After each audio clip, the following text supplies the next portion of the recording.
Hello गाइजहरु, सम्पूर्णमा चाहिँ मेरो नमस्कार। आज चाहिँ हामी एउटा सानो विषयमा छलफल गर्दैछौँ यस भिडियो अन्तर्गत।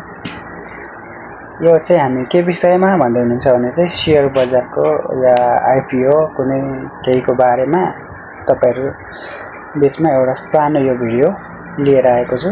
तपाईहरुलाई पनि यस भिडियोबाट केही न केही फाइदा हुन्छ भन्ने अपेक्षा राख्दछु।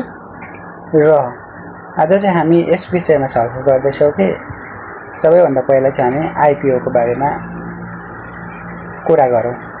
आइपीओ के हो त र कसरी भर्न मिल्छ त?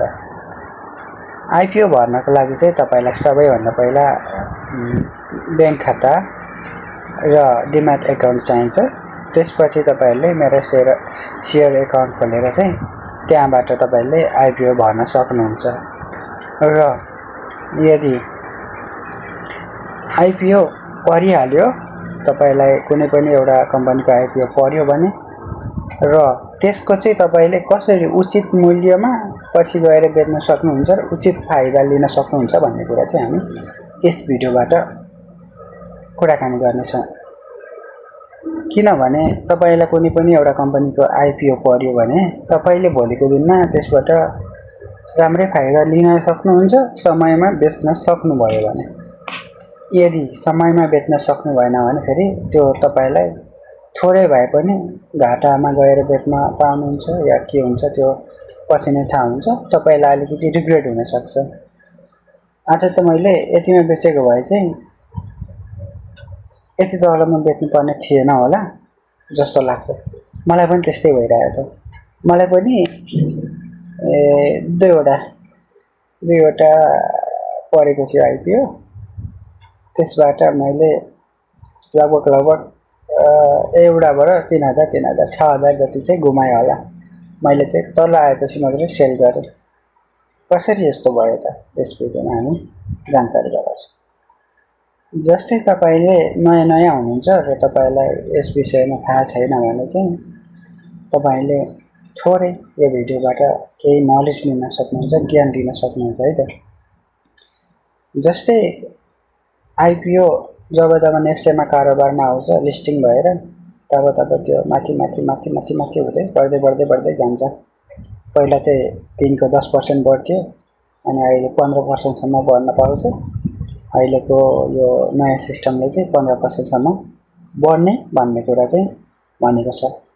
र यदि तपाईहरुलाई पनि हिजोआज कुनै कम्पनीको आइपीओ परेको छ भने तपाईहरुले अलिकति राम्रोसँग हेरेर तपाईले कति बेला चाहिँ त्यो माथि गएको हुन्छ त्यो समयमा बेच्नु होला।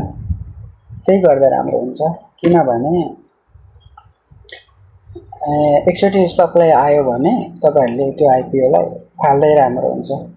किनकि तपाईलाई 1000 2000 जति भए पनि प्रफिट माथि नै भएको बेला बेच्दा राम्रो, पछि रिग्रेट हुँदैन। मलाई चाहिँ के भयो भने मेरो घटनामा चाहिँ मलाई दुईटा परेको थियो। एउटा भुजुङ हाइड्रोको र एउटा होटल फरेस्टको। होटल फरेस्टको चाहिँ लगभग 14500 पुगेको थियो। 10 किताको 14500 जति पुगेको थियो।